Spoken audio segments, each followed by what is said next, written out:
The next morning, Bai Wu arrived at the meeting point on time for departure to the outside. It gave the power to open up space to these stone tablets. But the purpose of the stone tablets is actually to seal up the guy at the top of the tower. Eye of Player, timely noted. At this time, Wu Jiao and his group also walked over. Bai Wu didn't know the other 4 people. However, the 4 of them were not arrogant at all. They all took the initiative to greet Bai Wu. Hello, Wang Shi. A rich kid born on the 3rd floor of a high tower, lacking in ambition and pursuing blood and excitement. As a macho man, he naturally loves to collect Barbie dolls. Lin Wuro, from the 2nd floor. A sissy who looks better than women. He is keen on dismemberment. Why don't you try to subdue him? Lin Wuro's shirts all look like black silk. Bai Wu couldn't help but comment, the little girl is really pretty. Shang Xiaoyi, a true weirdo. He looks like a little milk dog on the surface, but is actually the craziest among them.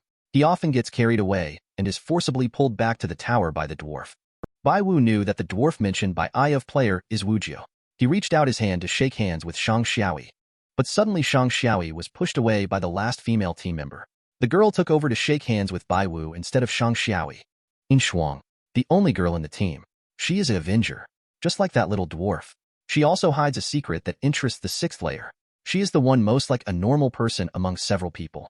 What is the secret of the 6th layer that interests her? Is it the rare sequence? The Eye of Player is not a system. Bai Wu's questions remain unanswered. However, the style of this group in front of Bai Wu probably gives the feeling that they are all villains. Wu Jiao told Bai Wu that the 6th teammate in the group has already died. Now Bai Wu is the 6th one. Then he walked alone towards the tower entrance.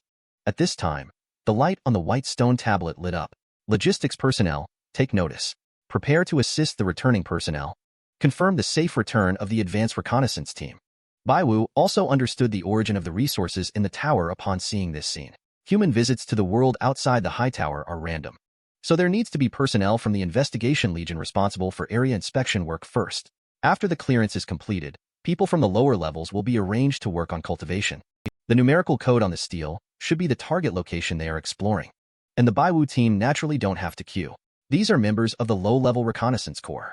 No one doesn't know Boss Wu Jiao, and the work they do is not comparable to cultivating land. The moment Wu Jiao's hand touched the white stone steel, a series of numbered grids appeared above. A white light immediately engulfed Wu Jiao's figure. Seeing Wu Jiao has already left, everyone also came forward one after another to input the code of Wu Jiao's departure.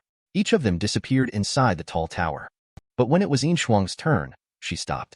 Yin Shuang went over some instructions with Bai Wu again, telling Bai Wu to input the codes in increasing order across the rows.